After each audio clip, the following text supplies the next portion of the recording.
মনে রাখবেন, গুনাহ করা বড় বিষয় নয়। গুনাহ এমন একটা জিনিস, ইচ্ছাই হোক অনিচ্ছাই হোক মানুষ করে ফেলে। গুনাহ করা অপরাধ নয়, গুনাহ করার পরে মওলার দরবারে সারেন্ডার না করা, এটা বড় অপরাধ।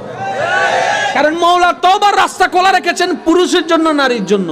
তওবা করব না কেন, সারেন্ডার করব না কেন?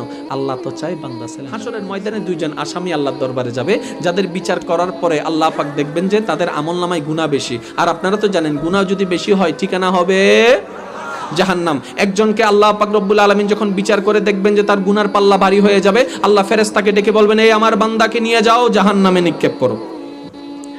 নাউজুবিল্লাহ। আমার বান্দাকে গ্রেফতার করে জাহান্নামে নিয়ে যাও।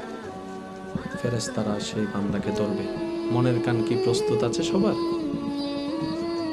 মনের কান কি সবার প্রস্তুত আছে? আমি এই কথাটা তাদের জন্য বলছি যারা আমার মতো গুনাহগার আছেন। আর কেউ যদি জান্নাতি মানুষ থাকেন তাহলে আপনার না শুনলেও চলবে।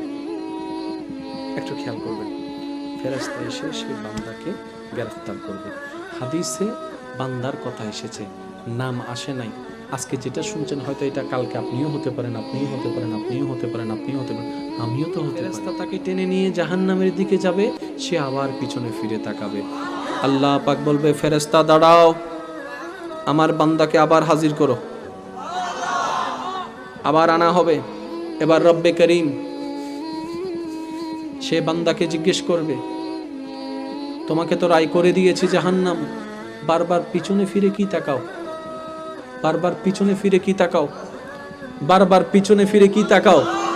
তখন সে বান্দা বলবে, রব্বে করিম, আমি অপরাধী সেটা আমার জানা আছে, কিন্তু আমি দুনিয়ার বুকে তোমার হুকুম মানি নাই সেটাও আমার জানা আছে। কিন্তু আমি দুনিয়ার বুকে আলেম ওলামার জবানে তোমার একটা নাম শুনেছি, তোমার কুদরতের কথা শুনেছি, তোমার মাফের কথা শুনেছি। আল্লাহ পাক বলবে, তুমি কি শুনেছো? তখন বান্দা বলবে, আল্লাহ তোমার